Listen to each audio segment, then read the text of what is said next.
안녕하십니까. TCMC 예언학교를 찾아오신 여러분을 진심으로 환영합니다. 오늘은 요한계시록 7장을 마치도록 하겠습니다. 기도하겠습니다. 하늘에 계신 아버지, 하나님의 말씀을 통해서 저희의 눈이 떠지고 생각과 사상이 달라질 수 있도록 축복해 주시옵소서. 이 시간에도 예언의 빛을 주셔서 미혹의 시대에 길을 잃어버리지 않도록 도와주시옵소서. 하나님께서 밝은 빛으로 인도하실 때 저희가 따라갈 수 있도록 저희의 마음과 심령을 부드럽게 역사해 주시옵소서. 저희 마음과 생애를 주께 드리기 원합니다. 받아주시옵소서. 모든 말씀 예수 그리스도의 이름으로 간절히 기도드립니다. 아멘. 하나님의 인은 단 한 번의 경험으로 받는 것이 아닙니다. 그것은 1년의 계속적인 영적인 경험을 통해서 저희 마음속에 새겨지는 것입니다. 역경 속에서 하나님의 말씀을 붙잡고 일어날 때 하나님의 인이 새겨지게 되는 것입니다. 말씀과 씨름하면서 새로운 빛을 받아들이고 순종할 때 하나님의 인이 깊이 새겨지는 것입니다. 성령의 음성에 순종함으로 마귀의 시험을 이길 때마다 하나님의 인이 점점 더 깊이 새겨지게 되는 것입니다. 자, 인이란 무엇일까요? 인은 영어로 seal입니다. seal. 인은 구약시대 중요한 문서나 또 자신의 소유를 나타내기 위해서 봉인할 경우에 사용됐습니다. 목축장에 가면은 주인이 자신의 소유권을 나타내기 위해서 그 소나 말의 몸에 인을 찍죠. 그래서 인을 찍는 목적은 인이 찍혀진 문서나 물건에 대한 법적 소유권을 나타내는 것입니다. 하나님께서도 성도들의 이마에 인을 찍으시는데 그것도 마찬가지입니다. 하나님께서 내 것이라고 주장하는 도장이 마지막 시대 성도들의 이마에 찍혀지는데 이 도장은 눈에 보이지 않는 도장입니다. 왜냐하면 하나님의 인, 하나님의 도장은 성도의 성품에 찍히기 때문이죠. 계시록 7장 3절에서 우리가 우리 하나님의 종들의 이마에 인을 친다고 했습니다. 왜 하나님의 인이 이마에 찍혀지게 될까요? 구약시대 이스라엘의 대제사장 머리에 쓰는 관의 앞부분에 여호와께 성결이라고 써 있었습니다. 마지막 시대에도 앞 이마가 여호와께 대하여 성결한 사람은 인을 받게 되는 것입니다. 제가 앞이마가 성결하다고 했죠. 이 앞이마가 성결하다는 것이 무슨 뜻일까요? 우리의 앞이마 쪽에 있는 그 두뇌를 전두엽이라고 부릅니다. 그래서 이 전두엽에서는 이성, 판단, 결정, 의지를 통제하고 관할하는 기능을 합니다. 무엇보다도 이 전두엽은 그리스도인의 영성, 도덕성, 의지와 깊은 관계가 있습니다. 그래서 이 교통사고나 어떤 다른 질병으로 인해서 이 전두엽을 다쳐버리면은요, 이 모든 기능들이 다 망가져버리는 것입니다. 그래서 이 전두엽은 아주 중요한 부분인데 이 전두엽은 선과 악의 치열한 전쟁터가 되는 것입니다. 그리스도인의 믿음과 신앙은 앞이마 전두엽에서 이루어지는 선택과 결정의 그 승리와 패배가 결정되는 것입니다. 그러므로 성령께서 우리에게 역사하실 때 바로 이 앞이마 전두엽을 통해서 역사하시는 것입니다. 그래서 하나님께서는 전두엽에서 이루어지는 선과 악의 투쟁을 보시면서 인을 치시는 것입니다. 하나님의 인이 쳐지는 실제적인 과정을 우리가 한번 생각해 볼까요? 자, 어떤 그리스도인이 있다고 합시다. 그런데 그는 악한 습관 때문에 갈등을 느끼고 있었습니다. 성령께서 그의 양심을 통해서 그것은 죄이니까 악한 습관이니까 버리라고 말씀하십니다. 성령께서는 그 악한 죄를 버리고 영혼의 평안을 얻으라고 호소하십니다. 그러나 육체로부터 또 다른 음성이 들려오는 것입니다. 그 음성은 그렇게 할 필요가 없다고 말하고 있는 것이죠. 그것까지 버리면 이 세상을 무슨 재미로 사느냐고 유혹하는 음성입니다. 바로 그때 이 두 음성이 들려오는 그때 앞이마의 전두엽에 있는 의지가 그 두 음성 사이에서 하나를 선택하게 되는 것입니다. 의지가 성령의 음성을 선택하면 이기는 자가 되는 것입니다. 좁은 길을 계속해서 걸어갈 수 있게 되는 것이죠. 그러나 앞 이마 전두엽의 의지가 육체의 음성을 받아들이기로 결정하면 어떻게 될까요? 그때부터는 세상 재미를 찾아서 넓은 길로 가게 되는 것입니다. 결국 양심의 가책 때문에 영혼의 평안을 잃어버리게 되는 것이죠. 바로 이러한 상황이 앞 이마 속에서 이루어지는 그리스도인의 경험이 되는 것입니다. 자, 그런데 문제가 있습니다. 문제는 우리의 의지가 썩은 새끼줄처럼 연약하다는 것입니다.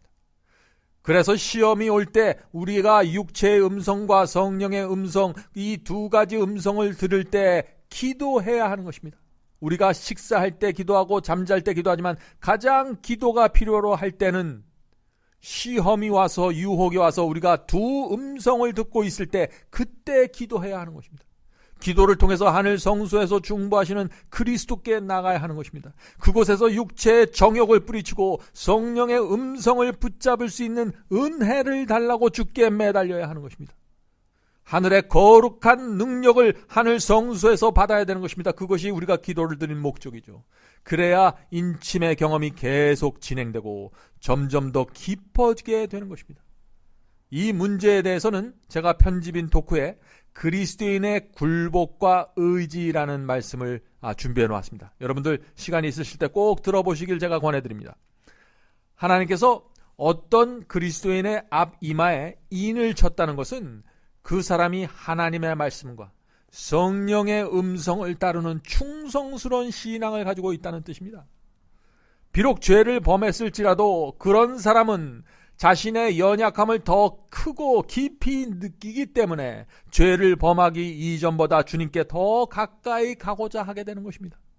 하나님께서는 이런 경험을 하는 성도들의 이마에 인을 치시고 성령을 퍼부어 주셔서 짐승의 표 환난을 통과하고 복음을 땅끝까지 전파할 수 있는 준비를 시켜주시는 것입니다.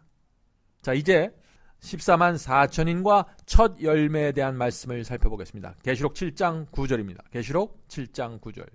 2일 후에, 자, 2일 후에라는 것은 앞에서 1절부터 8절까지 14만 4천인이 인침을 받는 그런 장면을 얘기하는 것이죠. 그 장면 후에 내가 보니 각 나라와 족속과 백성과 방언에서, 이것은 전 세계적인 범위를 말하는 것입니다. 14만 4천이 전 세계적인 범위에서 나오는 사람들을 얘기하는 것이에요. 유대인 속에서만 나오는 것이 아닙니다.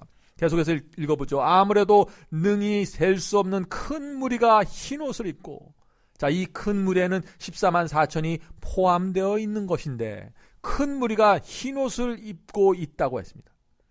마지막 라오디게아 교인들은 옷을 벗고 있다고 했죠. 그러나 이들은 흰옷을 입고 있다고 했습니다. 다시 말해서 라오디게아 교회가 갖고 있는 그 깊은 영적 죽음의 문제로부터 벗어난 성도들입니다.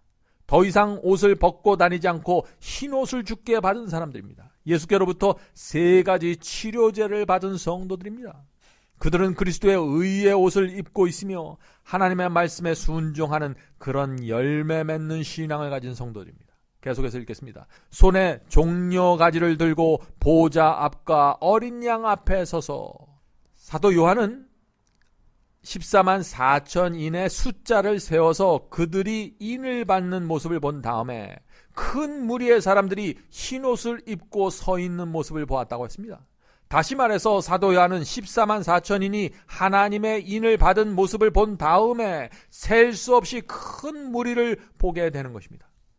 우리는 이 장면에서 하나님께서는 먼저 14만 4천인을 거두셔서 그들의 이마에 인을 치시고 그 다음에 그들을 통해서 거대한 무리의 사람들을 추수하여 거두어 들이시는 구속의 계획을 엿볼 수 있는 것입니다. 다시 말해서 첫 열매를 먼저 거두신 다음에 마지막 큰 추수를 하는 모습이 여기 나타나 있는 것입니다. 이것은 마지막 시대에 우리가 꼭 이해해야 하는 사상입니다. 자, 우리가 첫 열매에 대해서 좀 생각해 보죠. 성경이 말하는 첫 열매와 추수는 어떤 관계가 있을까요? 밭의 곡식들이 여물어서 추수할 때가 되면은 이스라엘 사람들은요, 그 중에서 가장 잘 익은 곡식들을 골라서 단으로 묶은 다음에 성소에 계신 하나님께 바쳤습니다. 그런 다음에 본격적인 추수에 들어갔던 것입니다. 다시 말해서 첫 열매를 거둔다는 것은 그 뒤를 이어서 큰 추수가 있다는 것을 뜻하는 것입니다. 성경은 예수님도 첫 열매라고 말하고 있습니다. 예수께서는 장차 무덤에서 부활하여 일어나는 수많은 의인들이 있을 것을 알려주는 첫 열매가 되었습니다. 자, 그 말씀 읽어볼까요? 고린도전서 15장 17절부터 20절입니다. 그리스도께서 다시 사신 것이 없으면, 예수께서 부활하지 않으셨으면 하는 얘기죠. 너희의 믿음도 헛되고 너희가 여전히 죄 가운데 있을 것이요, 또한 그리스도 안에서 잠자는 자도 망하였으리니. 자, 예수님의 부활이 없으면 의인들이 무덤에서 잠자면서 기다리는 것도 아무런 소용이 없다는 것입니다. 망했다는 뜻이죠. 만일 그리스도 안에서 우리의 바라는 것이 다만 이 생뿐이면 모든 사람 가운데 우리가 더욱 불쌍한 자라. 자, 이 말씀이 무슨 뜻인가요? 이 세상만 살고 우리가 없어지는 것이면 우리가 너무나 불쌍하다는 것입니다. 예수님을 믿기 때문에 좁은 길을 걷고 진리대로 살면서 고생했는데 부활이 없으면 너무나 허망하다는 것이죠. 불쌍하다는 것이죠. 계속해서 읽겠습니다. 그러나 이제 그리스도께서 죽은 자 가운데서 다시 살아 잠자는 자들의, 자, 여기에 잠자는 자들이란 누구일까요? 무덤에서 잠자고 있으면서 부활을 기다리는 의인들을 뜻하는 것이죠. 성경은 죽음을 잠이라고 표현하고 있습니다.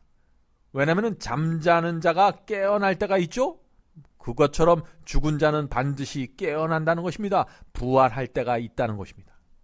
자, 다시 읽어보죠. 그리스도께서 죽은 자 가운데서 다시 살아 잠자는 자들의 첫 열매가 되셨도다. 예수님은 죽었다가 부활하게 될 의인들을 대표하는 첫 열매십니다. 그것이 예수님의 부활이 갖고 있는 의미입니다.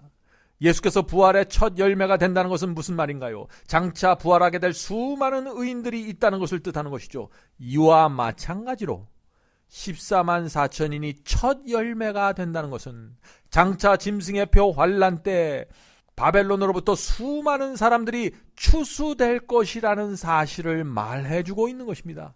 그래서 요한계시록 18장에는 마지막 때 주의 종들에 의해서 힘센 음성이 외쳐질 때 바벨론이 된 교회들이 무너지면서 수많은 사람들이 그곳을 빠져나오는 장면이 나오는 것입니다.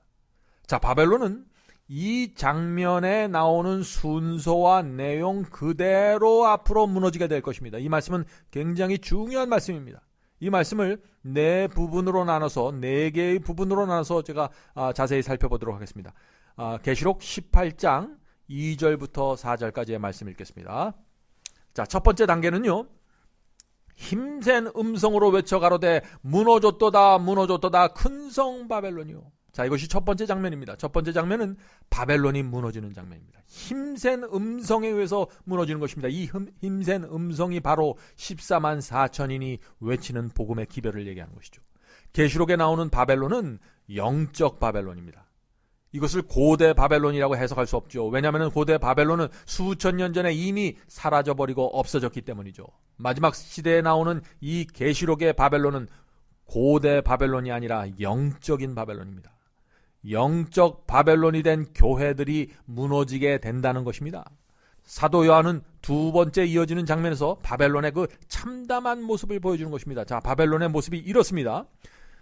귀신의 처소와 각종 더러운 영에 모이는 곳과 각종 더럽고 가증한 새의 모이는 곳이 되었도다. 자, 이 두 번째 장면은 마지막 시대의 교회들이 무너질 수밖에 없는 이유를 보여주는 것입니다. 요한은 마지막 시대 교회 안에 온갖 더러운 영들이 들어와서 거짓 교리와 거짓 계명으로 하나님의 교회를 가증한 것으로 만들어 놓았다고 했습니다. 자, 이런 말씀은 사도 바울도 동의하고 있는 것입니다. 사도 바울도 말세의 교회에 대해서 미혹해하는 영과 귀신의 가르침이 들어왔다고 경고하는 것입니다. 디모데전서 4장 1절. 성령이 밝히 말씀하시기를 후일에 말세에 어떤 사람들이 믿음에서 떠나 미혹해하는 영과 귀신의 가르침을 쫓으리라 하셨으니. 분명한 말씀입니다. 자, 세 번째 단계 보겠습니다. 세 번째 단계 4절입니다. 또 내가 들으니 하늘로서 다른 음성이 나서 가로되 내 백성아 거기서 나와. 자, 이 세 번째 장면. 이 세 번째 장면은 무너진 바벨론에서 하나님의 백성을 불러내는 장면입니다. 성도 여러분, 바벨론에 두 종류의 사람들이 있습니다. 한 종류는 바벨론이 좋아서 바벨론에 있는 사람들입니다. 그들은 바벨론의 거짓 복음과 거짓 교리 속에서 죄와 세속을 즐기는 사람들입니다. 그들은 세상을 사랑하는 사람들입니다. 그런데 또 다른 종류가 있습니다. 그들은 그곳이 바벨론인지 모르는 사람입니다. 그러나 그들은 바벨론의 세속과 타락을 보면서 그 바벨론 안에서 고민하는 사람들입니다. 하나님께서는 바벨론 안에 내 백성이 있다고 했습니다. 하나님께서는 그 바벨론 속에서 고민하는 성도들을 마지막 때에 불러내실 것입니다. 마지막 시대의 교회가 귀신의 처소와 각종 더럽고 가증한 새들이 모이는 곳이 되었지만 그 안에 있는 하나님의 백성이 주님의 음성을 듣고 반응하게 될 것입니다. 바벨론에 있는 하나님의 백성들은 어떤 사람들일까요? 그들은 바벨론이 된 교회에서 세상을 사랑하고 육체의 정욕대로 살아가는 사람들이 아닙니다.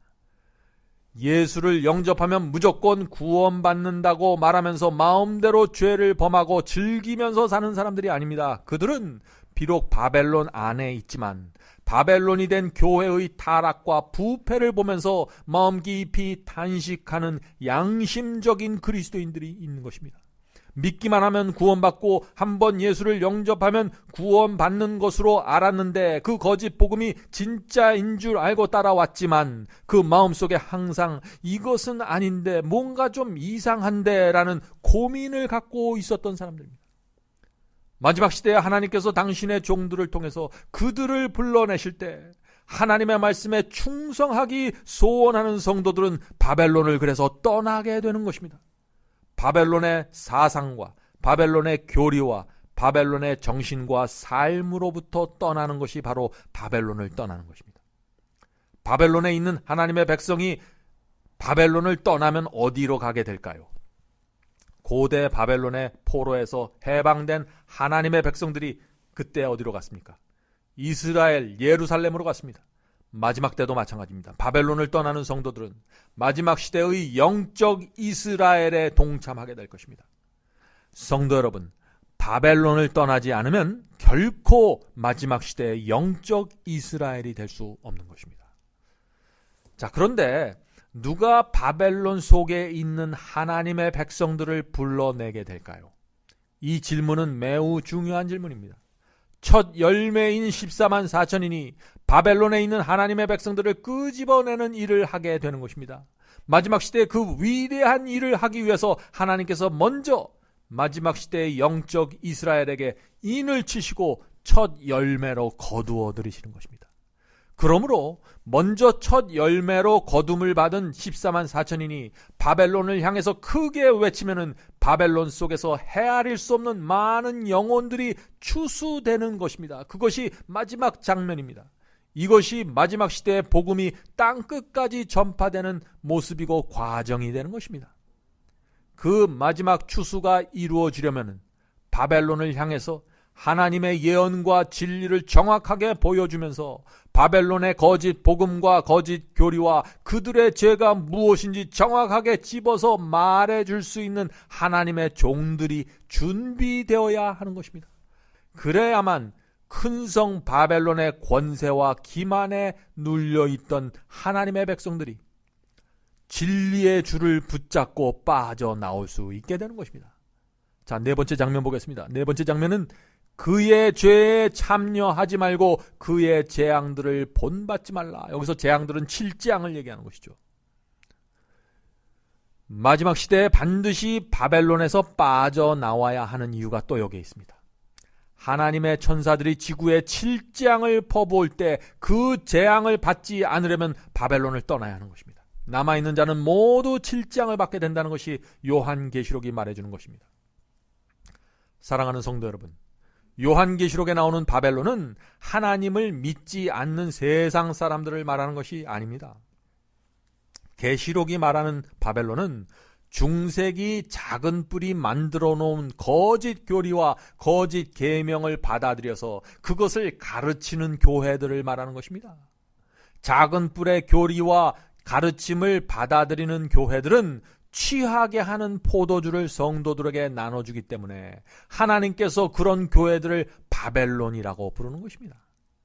사방 바람이 놓이면서 짐승의 환란이 시작되면 하나님께서는 14만 4천인에게 성령의 능력을 크게 퍼부어 주실 것입니다. 오순절 때 다락방에서 성령을 받았던 성도들에게 어떤 일이 생겼나요? 그들이 방언으로 온 세상에 복음을 전파했습니다. 성령의 능력으로 전파한 것입니다. 안전뱅이를 일으키고 죽은 자까지 살렸습니다. 큰 성령을 받은 증거가 나타난 것입니다. 바로 그런 성령의 능력이 마지막 시대 14만 4천인에게 함께할 것입니다. 그들은 제2의 오순절 성령의 경험 속으로 들어가게 될 것입니다. 그래서 요한계시록은 14만 4천인을 마지막 시대의 주인공으로 제시하고 있는 것입니다. 요즘 한국의 그 신흥 종교들에서 서로 자신들이 14만 4천이고 추수꾼이라고 주장하죠.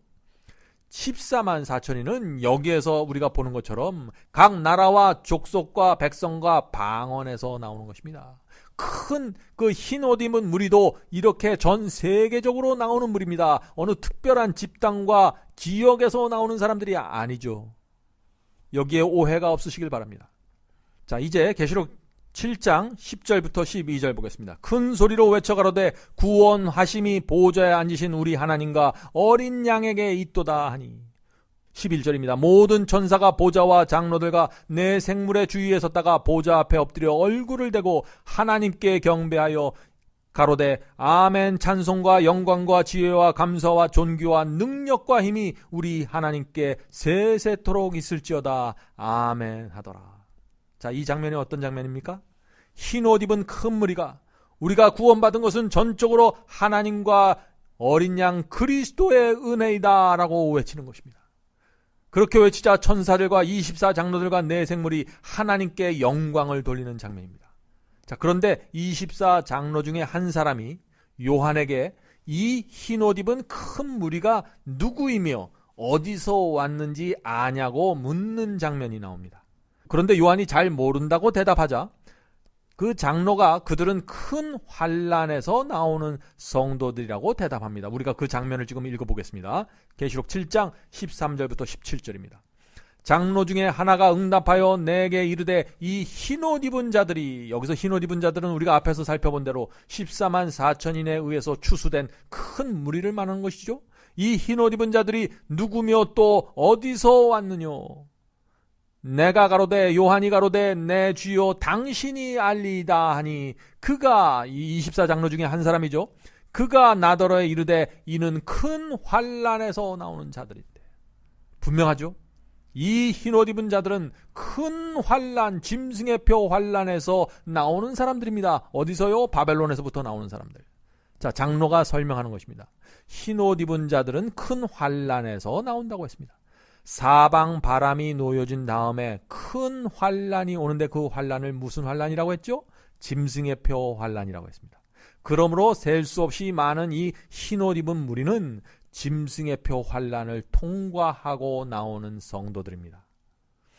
비밀 휴거를 믿는 분들은 마지막 7년 환란 전에 의인들은 비밀리에 휴거당하기 때문에 의인들은 환란을 통과하지 않을 것이라고 말하지만 마지막 시대의 흰옷 입은 자들은 모두 큰 환란을 통과한다는 것이 하늘 24장로의 말이고 사도 요한이 본 계시입니다. 자, 계속해서 말씀 보겠습니다. 어린 양의 피에 그 옷을 씻어 희게 하였느니라. 어린 양 예수의 피로 씻어 옷을 희게 하였다는 말은 그들의 마음과 사상이 순결해졌다는 뜻입니다. 이 흰옷 입은 무리는 그리스도의 희생과 죽음에 대해서 진정으로 감사하기 때문에 그들의 가슴 속에 충성이라는 두 글자가 새겨진 성도들입니다. 15절 읽겠습니다. 그러므로 그들이 하나님의 보좌 앞에 있고 또 그의 성전에서 밤낮 하나님을 섬기며 보좌에 앉으신 이가 그들 위에 장막을 치시리니 저희가 다시 줄이지도 아니하며 목마르지도 아니하고.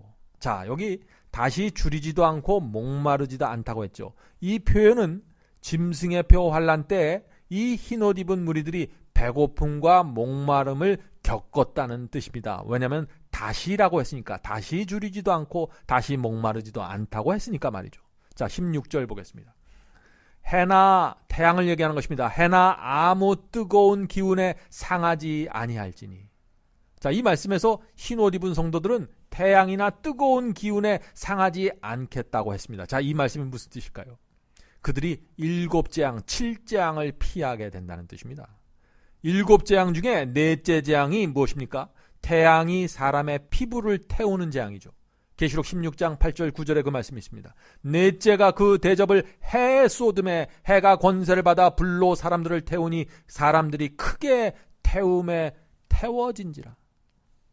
7재앙 때 악인들의 피부가 태양에 태워지는 고통을 당할 때 의인들은, 흰옷 입은 무리들은 해나 뜨거운 기운의 고통을 피하게 된다는 것입니다. 자, 17절 보죠.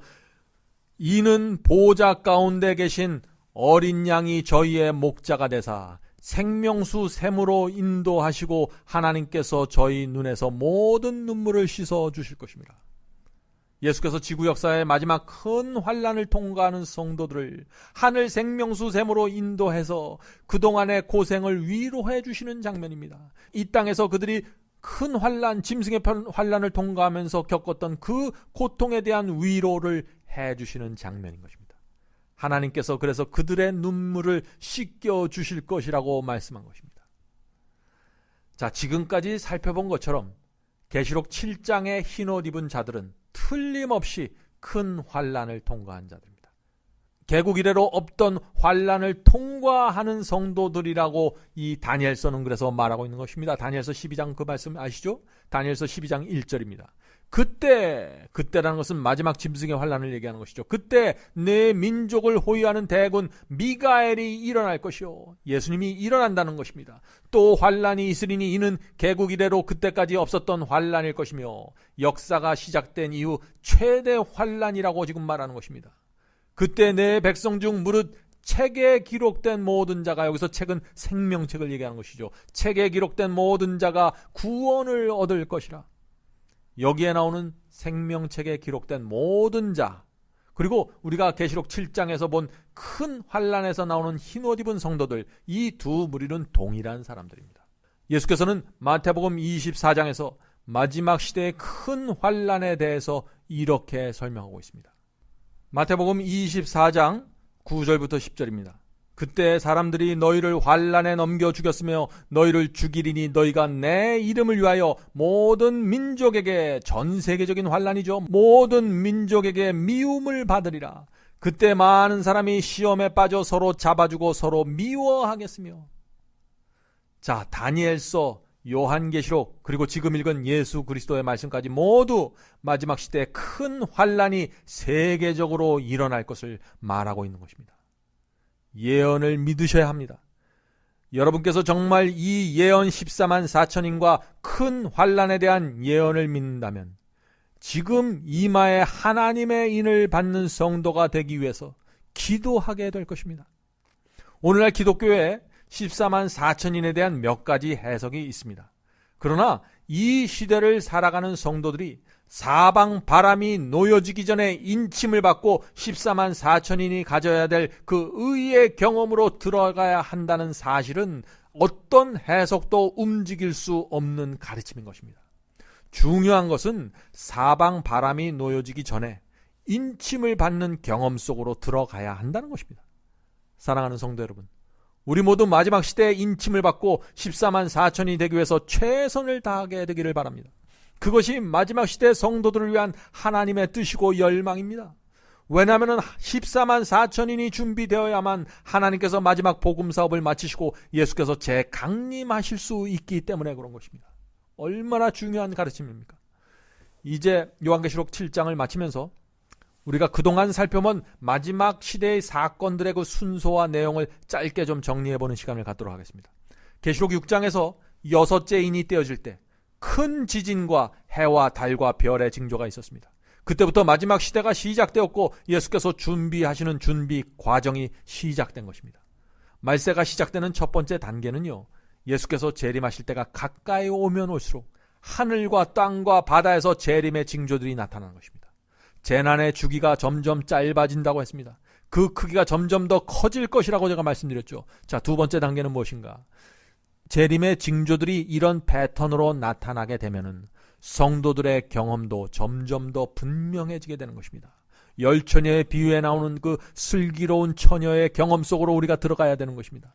하나님께서는 당신의 백성이 의의 옷, 흰 옷을 입는 경험을 올바로 제대로 할 수 있도록 우리에게 진리의 빛을 점점 더 환하게 비춰주실 것입니다. 여러 가지 섭리와 기회를 통해서 여러분과 제가 점점 더 밝은 빛으로 나가게 될 것입니다.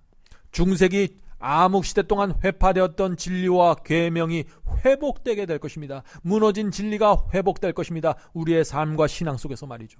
빛과 복음이 점점 더 밝아지게 되고 성도들은 그 빛에 따라서 참된 복음을 경험하게 될 것입니다. 지금 제가 말씀드린 이런 경험들이 예수께서 오실 때가 가까이 오면 올수록 우리의 경험도 점점 더 그에 비례해서 전진해 나가야 한다는 것을 제가 말씀드리는 것입니다. 자, 세 번째 단계는 영적 죽음의 상태에 있는 이 라오디게아 교회로부터 그리스도께서 주시는 세 가지 처방을 받아서 치료받는 성도들이 나타나게 되는 것입니다. 지금 이 시대에 그런 일들이 일어나야 되는 것입니다. 그들은 예수께로부터 불로 연단한 믿음을 사고 흰옷을 사서 입고 눈에 안약을 발라 사서 바르는 그런 경험을 하게 된다 하는 것입니다. 복음은 거저 나눠주는 것이고 구원도 거저 주시는 은혜이지만 내 자신의 마음과 생애를 바치는 그 성도들에게 치료가 이루어질 수 있는 것입니다. 하늘의 천사들이 마지막 라오디게아 교회 안에서 생명을 회복하는 성도들의 이마에 인을 치는 일을 하게 될 것입니다. 14만 4천인이 준비되는 것이죠. 지금은 14만 4천인이 준비될 때까지 내 천사가 사방 바람을, 재난의 바람을 붙잡고 있는 시기가 되는 것입니다. 자, 이제 네 번째 단계 넘어가죠. 이 네 번째 단계부터 미래로 넘어갑니다. 네 번째 단계, 천사들이 사방 바람을 놓게 되는 것이죠. 그래서 짐승의 표 환란이 오게 되는 것입니다. 지구 곳곳에서 대규모의 재난이 바람이 놓여지면서 세계 경제가 급격하게 몰락하게 되는 것입니다. 곡물의 가격이 올라가겠죠. 먹고 사는 문제가 힘들게 되는 것입니다. 온 세상 사람들이 지구촌을 평안으로 인도해 줄 존재를 갈망하게 될 것입니다. 바로 그때 사탄은 짐승과 적그리스도에게 하늘에서 불이 내려오는 이적의 권능을 내려주게 될 것입니다. 그 말씀이 계시록 13장 13절 14절에 있죠. 큰 이적을 행하되 심지어 사람들 앞에서 불이 하늘로부터 땅에 내려오게 하고 짐승 앞에서 받은 바 이적을 행함으로 땅에 거하는 자들을 미혹하며. 이런 기적이 일어나면 이 세상이 어떻게 될까요? 온 세상 사람들은 한 목소리로 적그리스도를 향해서 메시아가 오셨다라고 소리칠 것입니다. 불교인들은 자신들이 믿은 석가가 환생했다고 하나할 것이죠. 모든 종교가 하나로 연합해서 적그리스도를 지지하게 될 것입니다. 그리고 적그리스도가 강요하는 그 짐승의 표를 받아들이게 될 것입니다. 자, 일단 짐승의 환란이 이런 식으로 시작되면 그 이후부터의 예언은 매우 신속하게 진행되고 예수께서 오실 때까지 얼마 안 되는 짧은 기간밖에 없는 것입니다. 자, 그렇게 될 수밖에 없는 이유가 있습니다. 왜냐하면 짐승의 환란은 유사일에 없는 대환란이기 때문에 그 기간이 길어지면 의인들이 아무도 살아남지 못할 것이라고 예수께서 말씀하셨습니다. 자, 마태복음 24장 21절 22절입니다. 이는 그때 큰 환란이 있겠습니다. 상세로부터 지금까지 이런 환란이 없었고 그 후에도 없으리라.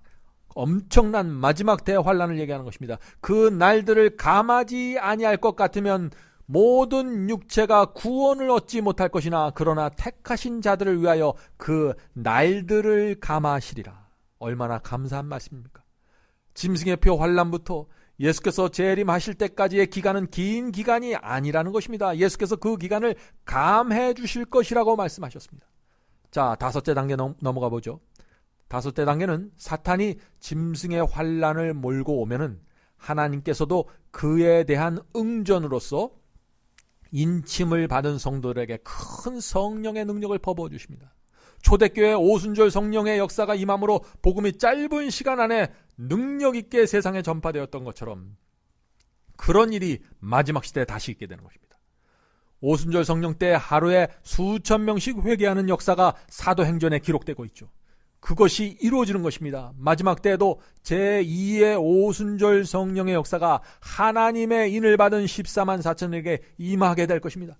그들은 성령의 능력을 힘입어 큰 성 바벨론의 죄와 거짓 복음을 폭로하고 영적 바벨론이 된 교회들을 무너뜨리게 되는 것입니다. 그때 헤아릴 수 없는 많은 하나님의 백성들이 바벨론을 빠져나오게 되는 것입니다. 그때가 바로 바벨론을 떠날 수 있는 마지막 시간이 되는 것입니다. 그때를 놓치면 영원히 바벨론과 함께 멸망당하게 되는 것입니다. 그러므로 그때까지 기다리지 말고 지금 평안한 때 바벨론을 떠나는 것은 굉장히 중요한 사상입니다. 우리가 이렇게 14만 4천인을 이해하고 나면은, 그리고 이 14만 4천인에게 마지막 성령의 큰 역사가 임하게 된다는 사실을 알고 나면은 우리가 이 진리 앞에서 얼마나 엄숙해지는지 모르겠습니다. 자, 6번째 단계 넘어가 보죠. 짐승의 표 환란이 오게 되면은 온 세상은 두 가지 모습을 동시에 보게 됩니다. 자, 첫 번째 모습은 악의 모습입니다. 짐승의 세력, 적그리스도의 세력이 온갖 거짓 이적을 행하는 모습을 보게 되는 것입니다.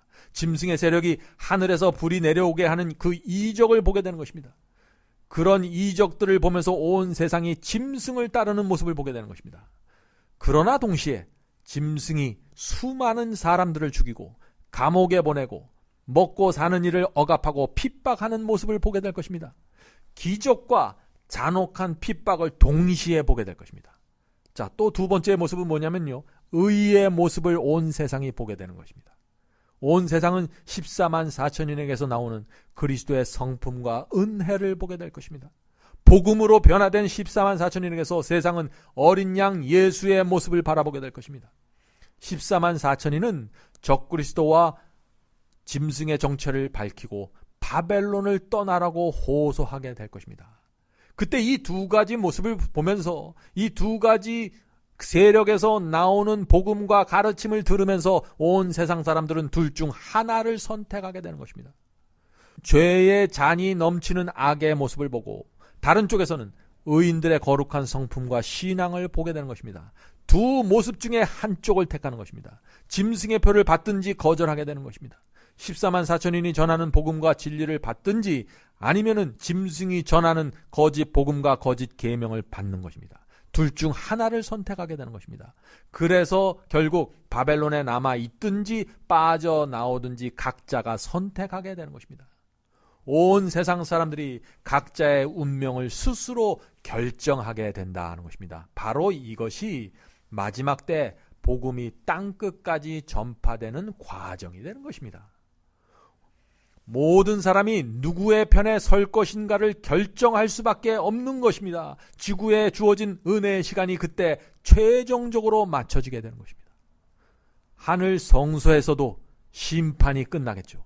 산자와 죽은 자에 대한 심판이 맞춰지게 되고 의인과 악인이 결정되고 영원한 운명이 결정되는 것입니다. 자, 이렇게 되면 이제 7번째 단계로 넘어갈 수 있습니다. 7번째 단계는 무엇이에요? 은혜의 시기가 마친 다음에 넘어가는 것인데 7재앙이 내리는 것입니다. 악인과 의인이 완전히 분리되었기 때문에 하늘에서 악인들에게 재앙을 내리는 것입니다. 그것이 7재앙입니다. 그러므로 7재앙이 내리는 것을 보면은 우리는 지구의 은혜의 시간이 끝났다는 사실을 알게 되는 것입니다. 또 7재앙이 악인들에게만 해를 가하는 모습을 보면서 그때가 되면은 누가 의인이고 누가 악인인지를 우리도 알게 되는 것입니다. 7재앙 중에서 6째 재앙으로 아마겟돈 전쟁이 일어나게 됩니다. 이 전쟁은 선과 악이 투쟁하는 최후의 영적인 전쟁이 될 것인데 그때 짐승의 표 환란이 최고조에 달하게 될 것이고 의인들은 최고의 위기에 몰리게 될 것입니다. 그때 8번째 단계로 넘어가는데 그 8번째 단계에서 그 최고의 위기의 상황에서 예수께서 드디어 하늘을 가르시고 그 위기에 처한 의인들을 구하러 재림하시는 것입니다. 그리스도의 재강림은 지구 역사에서 가장 드라마틱한 순간에 이루어지게 되는 것입니다. 무덤이 열리고 죽은 의인들이 부활하게 될 것입니다. 살아있는 성도들과 무덤에서 부활한 성도들이 다 함께 공중에서 그리스도를 영접하여 하늘로 가게 될 것입니다. 그때 최고의 행복과 만족 속에서 영원한 삶이 시작되는 것입니다. 사랑하는 성도 여러분, 그리스도인은 지금은 좀 가난하고 힘들고 병들고 고통스러울지라도 마지막 그날을 위해서 모든 것을 희생하고 감수하는 사람들입니다. 마지막에 있을 그 영광스러운 장면을 생각하면서 오늘도 좁은 길을 걷고 진리를 붙잡는 사람들이 의인이 되는 것입니다. 다음 시간은 계시록 8장 7나팔을 공부하겠습니다. 기도하겠습니다. 하늘에 계신 아버지, 14만 4천인이 되기를 저희가 소원합니다. 저희가 어떻게 해야 할 수 있을까요? 실제적인 영적인 경험을 가르쳐 주시옵소서. 인침을 받는 경험이 무엇이고 매일의 삶에서 인이 새겨질 수 있는 것이 어떠한 삶인지 가르쳐 주시옵소서. 주여, 저희 마음과 생애를 주께 드리기 원합니다. 주께서 받아주셔서 주의 길로 인도해 주시옵소서. 하늘 가나안이 지금 앞에 있습니다. 저희가 갈렙과 여호수아의 믿음을 배울 수 있도록 가르쳐 주시옵소서. 예수 그리스도의 이름으로 간절히 기도드립니다. 아멘. 감사합니다. 다음 시간에 뵙겠습니다. 안녕히 계십시오.